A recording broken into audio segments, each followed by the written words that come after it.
So a couple of days ago, we got a new update in War and Order that gave us defensive totems. But how do they work, and should you even use one?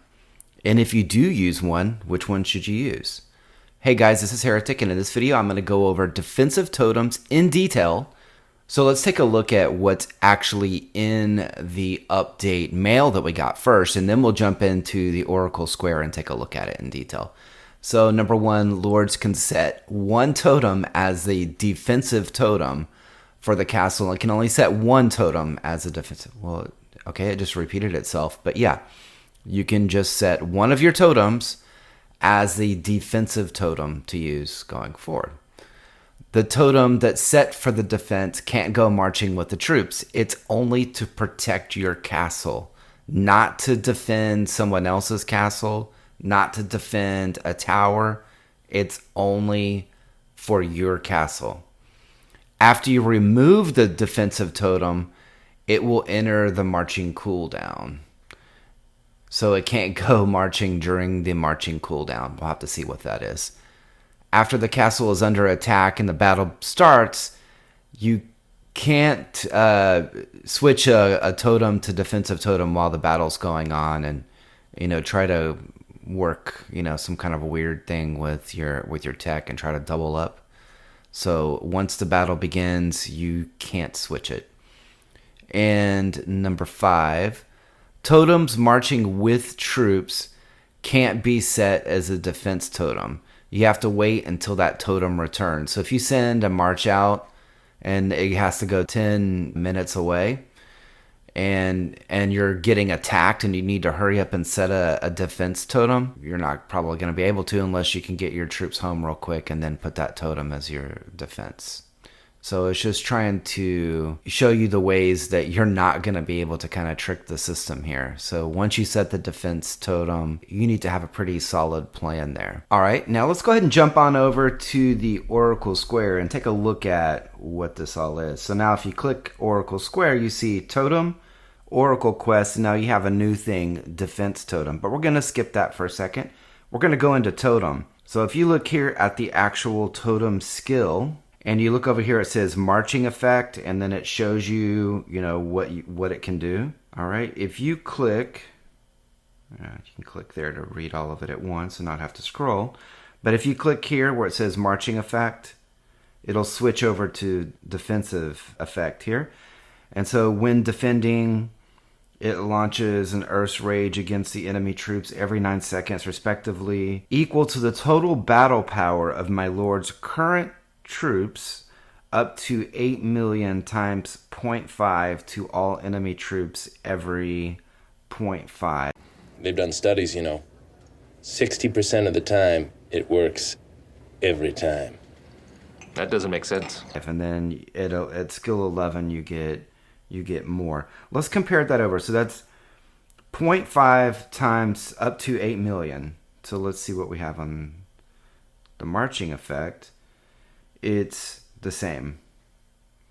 So basically, and let's read it well. True damage equal to the total battle power up to 8 million times 0.5. True damage equal to, the exact same effect. Let's see on the skill level 11 here, increasing 2%. Is that the same thing here? Yep. So it looks like it's going to be the same exact skills. Let's look at a different totem. Let's look at the fire. Fire's pretty solid. And if we look here, we have every 9 seconds, 4 million times 1.2. Every 9 seconds, 4 million times 1.2. So it's the same thing. So basically the same totem skill is applied to your defense. Where I think, and that's important. There's no getting around that. That's great. Also, you'll get your stats. So the stats that and I'm sorry, I don't have that one going. So let me go back into Totem here. Let's go over to the totem that I'm actually using here. And I click the stats overview. So these stats are, and I'm a baby. These stats here apply on defense if I have this set up as a defensive totem. On defense of my castle. So I'm going to tell you where the defense totem is going to come in handy is when you're attacking someone else and someone attacks you. So if you are in Crown War, for example, and you're sending marches out to take a tower, and then someone actually attacks your castle, not one of those towers, because the march that you send out, the totem that's in that march that you send out to that tower or to the royal city, is going to use your offensive totem, because those are the ones that can march away from your castle. The defense totem only works inside of your castle, kind of like a golem, right? So it's only going to apply when someone attacks your castle. And that's a really important distinction. And so where I think Camel's going with this is early on, we had most people had the blue totems and maybe some purple totems. And now the orange totems are becoming more accessible to people. It's not so expensive to get your orange totem. And maybe you would use your orange totem as your offense, once you build it up enough to where it's better than maybe your purple totem. But now what are you going to do with that purple totem? Why don't you use it too? So now you have a chance to use both your purple and your orange totem. So like, for example, right now, I don't have a lot of totem force here. If I had the psionic tattoos, I could go over and I could go ahead, and it would be a smart thing to do. Go into totem, go to my fire, let's say, or I could go to even the order would be pretty good too. And I could go ahead and use some of this extra runestone that I have left over, because it's going to cost me more than that to get up another skill on the orange side. So I could use a little bit of that, increase my stats a little bit more.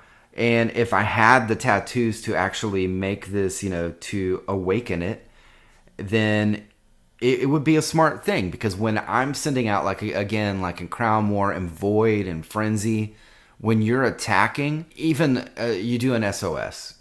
So you send out an SOS, immediately what someone should do is attack you. As soon as your battle is over on your SOS and your troops are starting to head home, if they hit you real fast, there's a really good chance that they're going to be able to get you over your cap.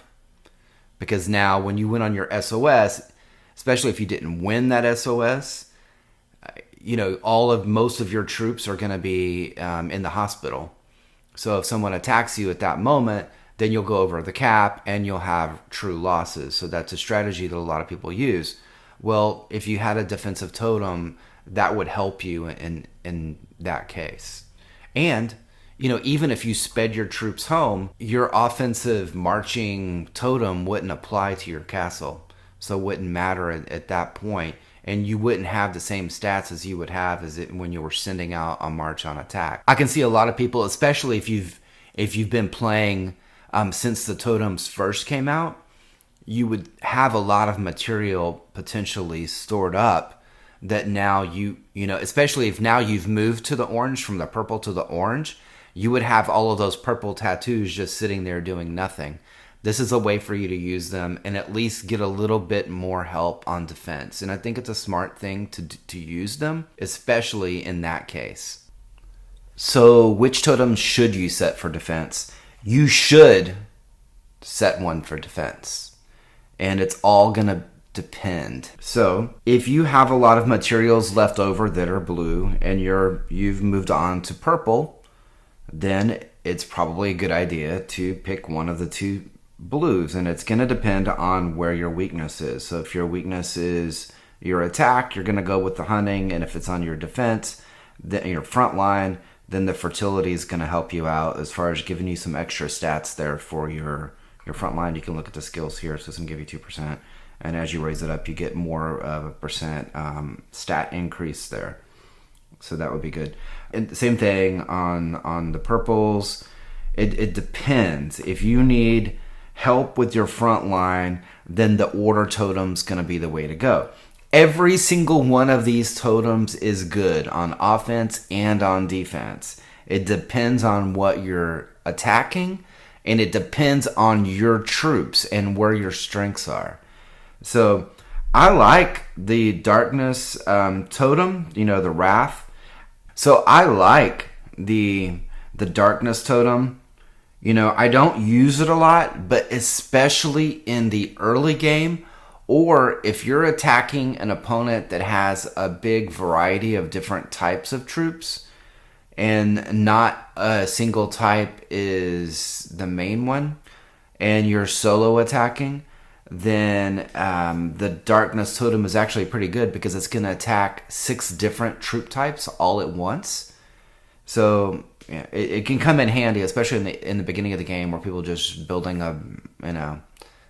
terrible marches, right? It's a lot easier to knock out 6 troops at once or damage them than to focus on one.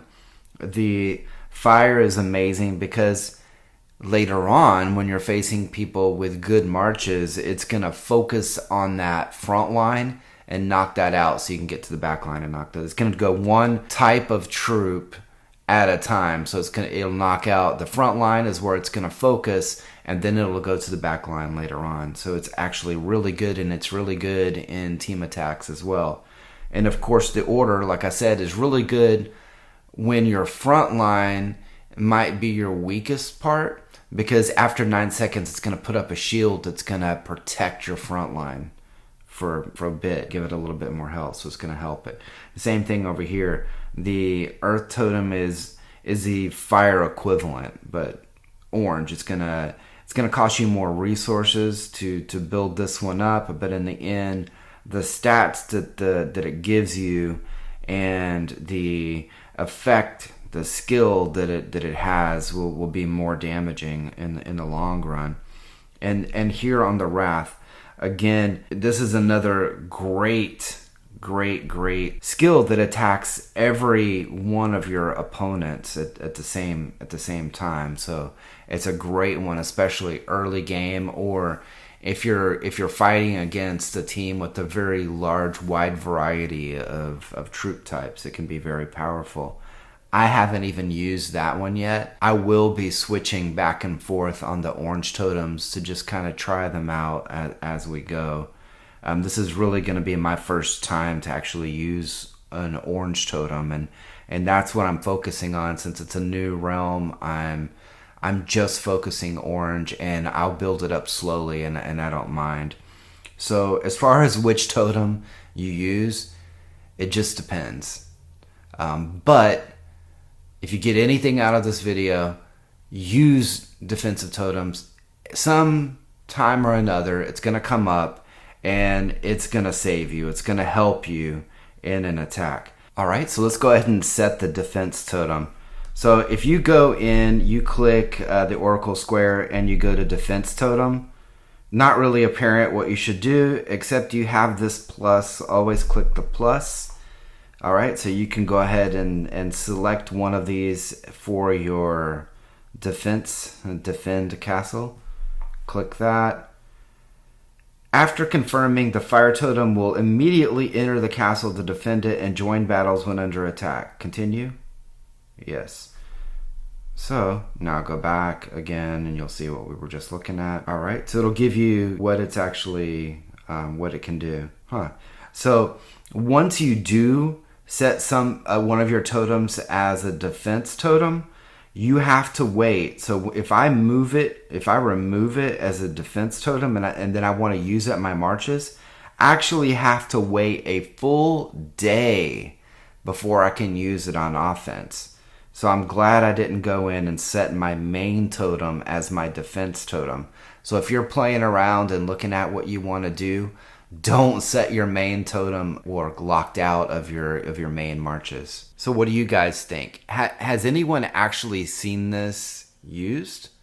I'm going to do it.